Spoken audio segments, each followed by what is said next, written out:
नमस्कार, मैं हूं पीस त्रिपाठी और आप देख रहे हैं हमारा विशेष कार्यक्रम सितारे हमारे। आप सभी दर्शकों का इस कार्यक्रम में स्वागत है। आज हम बात करेंगे व्रत त्योहार की, साथ में बताएंगे आज का पंचांग और हम ये बताएंगे कि आपकी राशियों का हाल क्या है। इसके साथ ही बताने वाले हैं कि आप अकेलेपन के तनाव को दूर करने के लिए क्या करें। जी, इन दिनों में ऐसा दिखता है कि जब बच्चे पढ़ के निकलते हैं 12वीं के बाद तो अकेलापन आ सकता है, और जब वो पढ़ाई करके निकलते हैं तो अकेलापन आ सकता है, नौकरी में अकेलापन आ सकता है, बहुत भीड़ में भी अकेलापन आ सकता है। एग्जैक्टली अकेलापन आपकी जन्म कुंडली में लिखा होता है। तो अकेलेपन के लिए क्या करना चाहिए, क्योंकि इस अकेलेपन के कारण कई तरह की बीमारियां भी आ सकती हैं। तो इस अकेलेपन का क्या इलाज है आध्यात्म में, इस पर विचार करेंगे। इसके अलावा आपके फोन कॉल्स होंगे, आप सीधे फोन करके अपने प्रश्न पूछ सकते हैं। हमारा फोन नंबर है 0771400877। अब से आधे घंटे तक लगातार ये फोन लाइन खुली रहेगी और हमें आपके फोन का इंतजार रहेगा। तो चलिए कार्यक्रम की शुरुआत करते हैं और जानते हैं आज का पंचांग। आज शुभ संवत 2077 शक 1942 सूर्य दक्षिणायन का आश्विन महीने के शुक्ल पक्ष की नवमी तिथि है और दिन शुक्रवार। आज नवमी रात्रि को 6:44 तक, पूर्वा खाड़ा नक्षत्र 6:31 तक, आज चंद्रमा धनु राशि में होंगे। आज का राहु काल 10:25 से लेकर 11:55 तक होंगे। तो दोस्तों ये तो था पंचांग, और अब बात करते हैं अकेलेपन की। युवा अवस्था में, कैरियर के समय या रिश्तों में व्यक्तिगत समस्याएं जैसे अफेयर, असफल विवाह, पढ़ाई और उसके उपरांत बेरोजगारी, भविष्य के प्रति अनिश्चितता, इसके कारण अनेक प्रकार की परेशानियां आ सकती हैं, जैसे डिप्रेशन, एंग्जाइटी, साइकोसिस, पर्सनालिटी डिसऑर्डर की परिस्थितियां बन सकती हैं। कई बार जातक अग्रेसिव पैरानोया या डिप्रेसिव पैरानोया का भी शिकार हो सकता है। इन विषम परिस्थितियों में जैसे तैसे तो निकलता है तो परिवार जरूरत से ज़्यादा अपेक्षाओं के बोझ तले उसे दबा सकता है। फिर अंतहीन प्रतिस्पर्धा और फिर सामाजिक स्थिति में अपने को बनाए रखने के लिए संघर्ष, परिवारों का टूटना, अकेलापन और धीरे धीरे वो तनाव में जाता है। अब जब कोई लगातार इस तरह परेशान दिखे या डिप्रेशन में दिखे या डिप्रेशन भरी बातें करे या वैसा व्यवहार करे, तो ऐसी स्थिति में क्या करना चाहिए? तो ऐसी स्थिति में सबसे पहले जन्म कुंडली देखना चाहिए, क्योंकि जन्म कुंडली में बहुत साफ तौर पर लिखा होता है कि यदि तृतीय, छठे, आठवें, 12वें बैठ जाए तो ऐसी स्थिति में जातक तनाव का शिकार हो सकता है। यदि तृतीय, छठे, आठवें, 12वें बैठ करके राहु जैसे पाप ग्रहों से आक्रांत हो जाए तो बेहद निराश भी हो सकता है। इसके अलावा यदि द्वितीयेश और सप्तमेश खराब स्थिति यानी छठे, आठवें, 12वें बैठ जाए, ऐसी स्थिति में भी कई बार हार्मोनल इम्बैलेंस के कारण भी जातक बीमार पड़ सकता है। बड़ा प्रश्न यह है कि आपको ऐसी स्थिति में करना क्या चाहिए। यदि हम काल पुरुष की जन्म कुंडली देखें तो 3 बातें समझ में आती हैं कि तृतीयेश आमतौर पे बुध होते हैं और द्वितीयेश शुक्र होते हैं। द्वितीयेश और तृतीयेश के छठे, आठवें, 12वें बैठने के कारण अगर ये परिस्थितियां बनती हो तो ऐसी स्थिति में चाहिए कि आप बुध और शुक्र के मंत्र का जप करें, बुध और शुक्र की ग्रह शांति कराएं और बेहतर महसूस कर सकते हैं। याद रखें, बुध की शांति के लिए आपको गणपति का पूजन, गणपति अथर्वशीर्ष का पाठ और हरी चीज़ों का दान यानी हरी मूंग गुड़ का दान करना चाहिए, गणपति का पूजन करना चाहिए। और इसके अलावा यदि आप शुक्र से परेशान हो तो ऐसी स्थिति में दुर्गा सप्तशती का पाठ करें, थोड़ा सा वर्कआउट करें, चीनी और घी का दान करें तो परेशानियां दूर हो सकती हैं। तो चलिए, ये तो था तनाव, अकेलेपन और बीमारी से निपटने का एक आध्यात्मिक तरीका। बात करते हैं 12 राशियों की। 12 राशियों में भी कुछ एक ग्रह ऐसे हो सकते हैं जो आपको परेशान कर सकते हैं। तो आज देखेंगे 12 राशियों का हाल। तो चलिए 12 राशियों का सफर शुरू करते हैं। जानते हैं मेष यानी अरीस की इस राशि वाले जातकों के लिए देखते हैं क्या आज का दिन इनके लिए कैसा। सबसे पहले तो कुछ चीजें अच्छे से साफ हो जाए। नंबर 1 की लग्न में मंगल पड़े हैं, बहुत अच्छी आपके पास में अपॉर्चुनिटी है, एनर्जी बहुत शानदार है, आपके पास अवसर भी हैं, अवसर के अलावा सफलता भी है। मगर कुछ चीजें कम भी हैं। दूसरे स्थान में राहु, 8वें स्थान में केतु, यात्रा के बीच सावधान रहने की सलाह। पंचमेश 6ठे स्थान में है, संतान को लेकर के थोड़ी चिंता, और रोगेश 7वें स्थान में है, लाइफ पार्टनर की चिंता हो सकती है। करना क्या चाहिए? तो इस राशि वाले जातकों के लिए बृहस्पति के मंत्र जप करना, चने की दाल गुड़ का दान करना फायदेमंद रहेगा। बात कर लेते हैं दोस्तों वृषभ राशि की इस राशि वाले जातकों के लिए देखते हैं कि आज लग्न में राहु पड़े हैं तो बेवजह का तनाव हो सकता है। 12वें स्थान में मंगल, नींद की परेशानी हो सकती है, खर्च थोड़ा सा ज्यादा हो सकता है। तीसरे स्थान में शुक्र, तनाव थोड़ा सा ज्यादा हो सकता है। है, क्योंकि शुक्र तीसरे स्थान में है, जो आपको एम्बिशन के साथ असफलता भी दे सकते हैं। लग्नस्थ राहु के कारण आमतौर पर रूटीन बहुत डिसिप्लिन नहीं होते, इसके चलते परेशानियां थोड़ी ज़्यादा होती है। 5वें स्थान में सूर्य पड़े हैं, जिसका मतलब होता है कि वैसे तो दिमाग काफ़ी बैलेंस है, मगर 7वें स्थान में केतु भी यहाँ आपके लाइफ पार्टनर के टैलेंट से आपको काफ़ी फायदा हो सकता है। 5वें 6ठे स्थान में यहाँ भी संतान को लेकर थोड़ी चिंता। इस समय 8वें स्थान में बृहस्पति के साथ में चंद्रमा पड़े हैं, जो बताते हैं कि बेवजह के बाद आपके दरवाजे पर खड़े हैं। शनि भाग्य स्थान में, सब कुछ के बाद अवसर आपको मिलते रहेंगे। करना क्या चाहिए? तो इस राशि वाले जातकों के लिए चाहिए कि भगवती महामाया के दर्शन करें, घी और चीनी का दान करें, तो आज का दिन बेहतर होगा। बात कर लेते हैं दोस्तों मिथुन राशि की। ये वो राशि है जहां पर राहु 12वें स्थान में है, मतलब आकस्मिक हानि, और 6ठे स्थान में केतु बैठे हैं, जो बताते हैं यात्राओं से हानि हो सकती है। मतलब आकस्मिक हानि के लिए मेंटली प्रिपेयर रहें। इस समय इस राशि वाले जातकों के लिए तीसरी बात क्या होती है, तो हम देखते हैं कि इस समय 6ठे स्थान में पड़े हुए जो बताते हैं कि सब कुछ बेहतर नहीं दिखाई पड़ता 6ठे स्थान के केतु के कारण। इस समय धन स्थान में पड़े हुए शुक्र जो बताते हैं संपत्ति के योग दिखाई पड़ेंगे। 4थे स्थान के सूर्य सामाजिक प्रतिष्ठा के संकेत हैं, जो बेहतर होंगे। इस समय अगर हम 5वें स्थान के सूर्य को देखें तो ऐसा लगता है कि बुध को देखें तो ऐसा लगता है संतान को लेकर कुछ बेहतर हो सकता है, मगर 8वें स्थान के शनि बताते हैं कि बवाल यहां भी है। क्या करना चाहिए? शनि के मंत्र का जप करें, काले तिल काले उड़द का दान करें, तो आज का दिन बेहतर होगा। बात कर लेते हैं दोस्तों कर्क यानी कैंसर की। इस राशि वाले जातकों के लिए देखते हैं कि लग्न में शुक्र पड़े हैं। लग्नस्थ शुक्र होने के कारण जातक आमतौर पर फाइनेंशियल क्रंच या फिर पारिवारिक दबाव में आ सकता है। इस समय तीसरे स्थान में सूर्य, वैसे दिमाग काफी बैलेंस है। 4थे स्थान में पड़े हुए बुध, परिवार की थोड़ी चिंता जरूर होगी। 7वें स्थान में शनि, अच्छे दोस्त होंगे। 6ठे स्थान में बृहस्पति, ऋण रोग व्याधि शत्रुता की चिंता हो सकती है। और 11वें स्थान में राहु है, कमाई खूब बेहतर होगी। करना क्या चाहिए?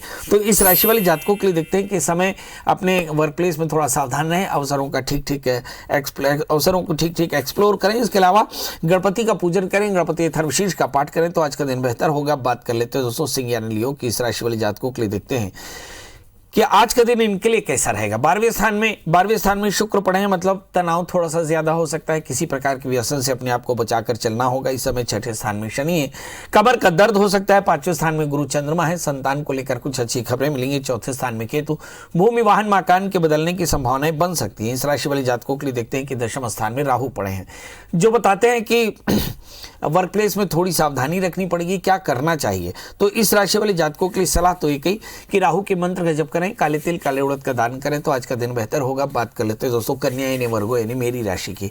इस राशि में हम देखते हैं कि अवसर तो जैसे भी हो, मगर व्यवधान बहुत हो सकते हैं। लग्न में सूर्य है, दिमाग काफी बैलेंस्ड है, मगर तीसरे स्थान में केतु, अपने टैलेंट को एक्सप्लोर करना होगा। 4थे स्थान में बृहस्पति और चंद्रमा, मुझे लगता है वाहन बदलने का समय आ रहा है। 5वें स्थान में शनि, रिश्तों को संभालना होगा। 8वें स्थान में मंगल पड़े हैं, बेवजह की विवाद संभव है। भाग्य स्थान में पड़े हुए राहु, जो बताते हैं कि ढेर सारे व्यवधान आपके दरवाजे पर आकर खड़े। करना क्या चाहिए? तो आपको चाहिए कि आप राहु और केतु के मंत्र का जप करें, गाय और कुत्ते को आहार दें, साथ में दत्तात्रेय कवच का पाठ करें, तो आज का दिन बेहतर होगा। बात कर लेते हैं दोस्तों तुला यानी लिब्रा की। इस राशि वाले जातकों के लिए देखते हैं कि समय इस राशि वाले जातक पहले की तुलना में काफी कंफर्ट महसूस कर रहे हैं, क्योंकि राहु बदल करके वृषभ राशि में आ गए। लग्न में बुध है, तो काफी सेंसिबल होंगे, मगर खर्च ज्यादा है, कमाई कम है। तो ऐसी स्थिति में खर्च से थोड़े से परेशान हो सकते हैं। इस समय अगर हम तीसरे स्थान में गुरु चंद्रमा को देखें तो आपकी सदाशयता, आपका टैलेंट बहुत काम आएगा। 4थे स्थान में पड़े हुए शनि, भूमि वाहन मकान के योग यहाँ भी प्रबल हैं। इस समय अगर हम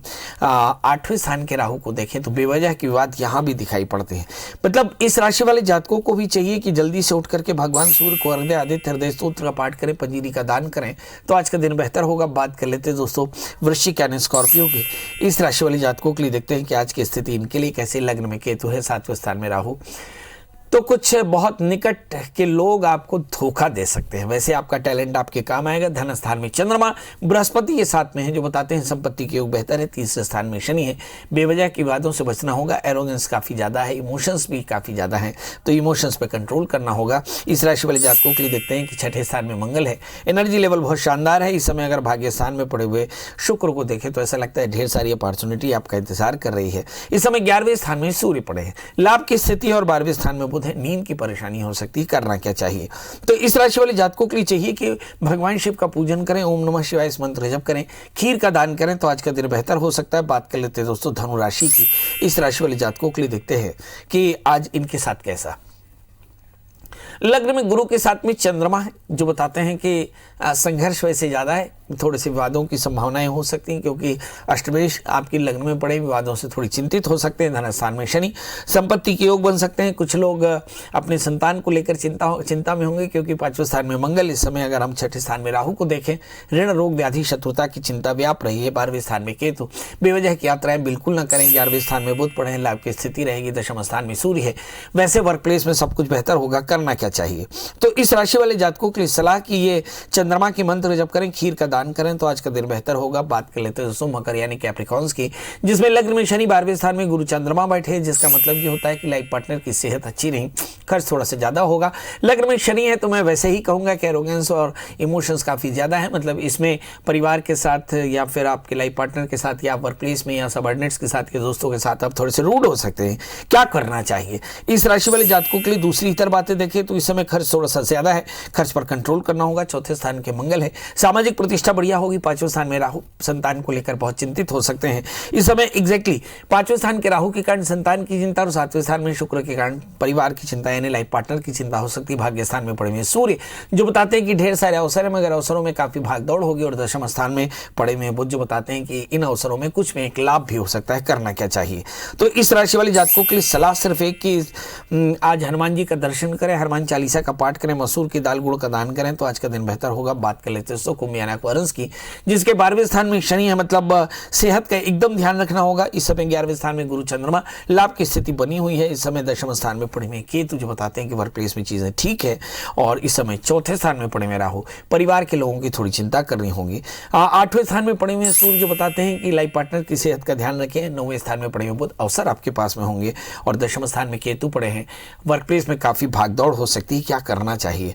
तो इस राशि वाले जातकों के लिए सलाह की बृहस्पति के मंत्र जप करें, गुड़ चने का दान करें तो आज का दिन बेहतर होगा। अब बात कर लेते हैं दोस्तों मीन यानी पाइशंस की। इस राशि वाले जातकों के लिए देखते हैं कि समय लगने इस 10वें स्थान में चंद्रमा के साथ में, यानी संतान की चिंता, वर्क प्लेस में ज्यादा कंसर्न होंगे आप। इस समय 12वें धन स्थान में पड़े मंगल जो बताते हैं संपत्ति के योग है। 3रे स्थान में राहु, बहुत ज्यादा कंफ्यूजन हो सकता है इस राशि में। अगर 5वें स्थान में शुक्र को देखें, संतान को लेकर थोड़ी चिंता हो सकती है। 7वें स्थान में सूर्य पड़े हैं, लाइफ पार्टनर की सेहत थोड़ी सी खराब हो सकती है। 8वें स्थान में बुध है, मुझे लगता है पार्टनरशिप में भी थोड़ी ध्यान देना होगा। भाग्य स्थान में पड़े हुए केतु जो बताते हैं कि यात्राएं हो सकती है, यात्राओं में सावधान रहने की जरूरत पड़ेगी। करना क्या चाहिए?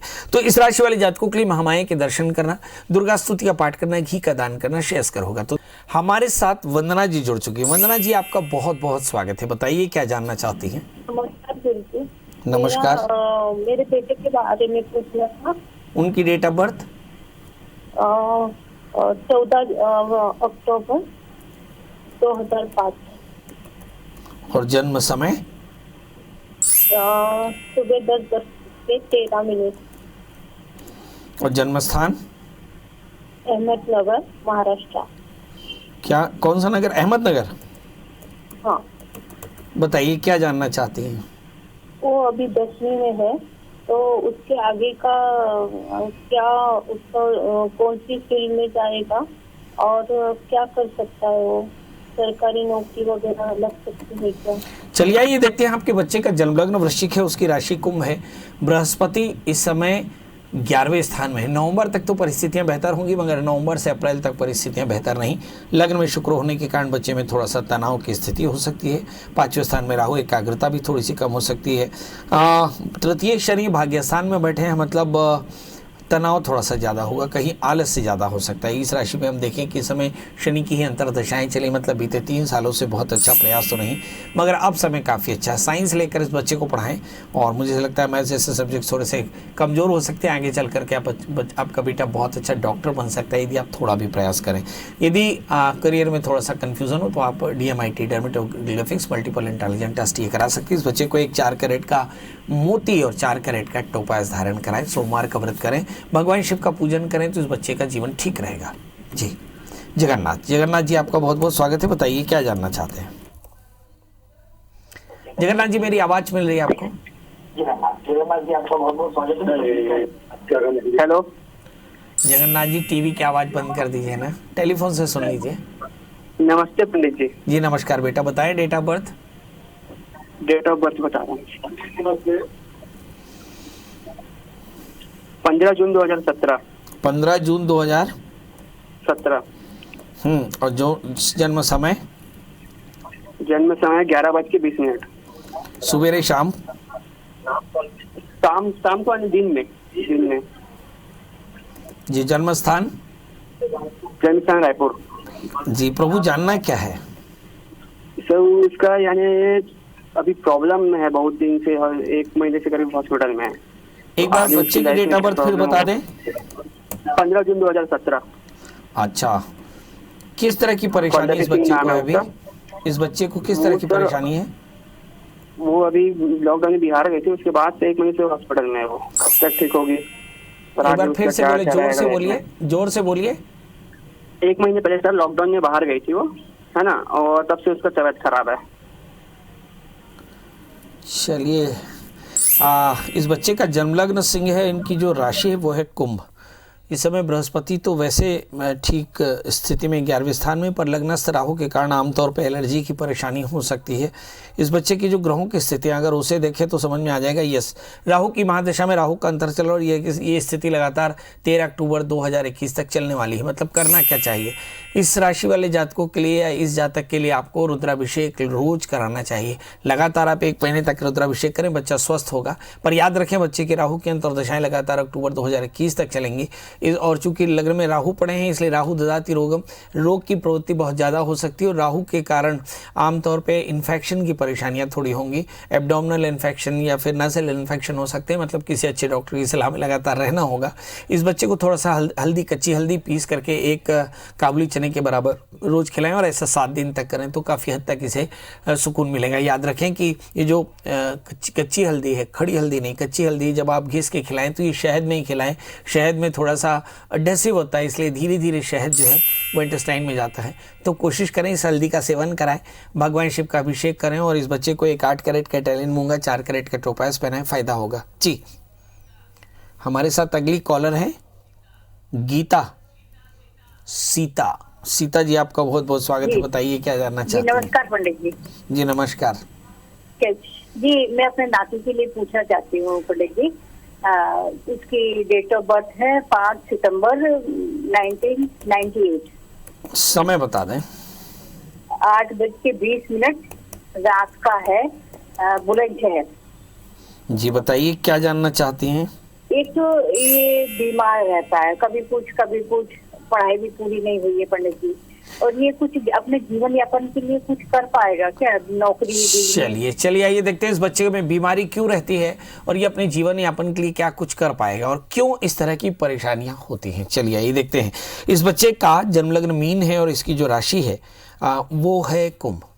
सबसे पहली बात, केंद्र में बृहस्पति बैठे हैं, इसे केंद्राधिपति दोष बोलते हैं। नीच के शनि 11वें स्थान में है, जिसके चलते बहुत ज़्यादा एलर्जी होती है। तृतीय शुक्र 6ठे स्थान में है, जिसके चलते इन्हें एक बीमारी इरिटेबल बाउल सिंड्रोम यानी पेट की तकलीफ हमेशा बनी रहती है। मतलब कुल मिलाकर के सार ये निकलता है कि थोड़े से एलर्जी है, पेट में कॉन्स्टिपेशन की परेशानी और तनाव काफ़ी ज़्यादा रहता है, आलसी है थोड़े से। सवाल यह है कि क्या ये कुछ अच्छा कर पाएंगे, देखने की बात है। क्योंकि आमतौर पर तृतीय अगर 6ठे 8वीं 12वीं बैठ जाए तो हमने आज ही कहा कि जातक तनाव का शिकार हो सकता है। ऐसी स्थिति में उसे तनाव से बाहर लाने के लिए माता पिता को चाहिए कि कुछ करें। क्या करना चाहिए? तो आज हमने चर्चा की कि दुर्गा सप्तशती के 9 पाठ कराएं और लगातार बुध की शांति के लिए गणपति अथर्वशीर्ष का नित्य बच्चे को पाठ कराएं तो काफ़ी अच्छा होगा।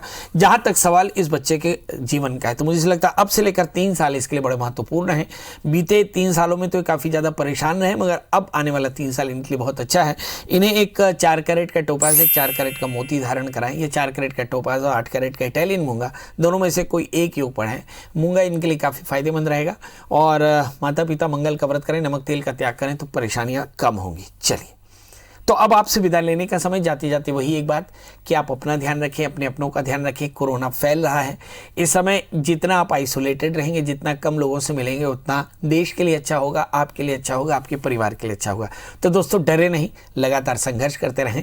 देश की सरकार और सभी एक दूसरे के साथ है। चलिए कल फिर मिलेंगे किसी नए विषय के साथ, तब तक मुझे दी इजाजत। नमस्कार।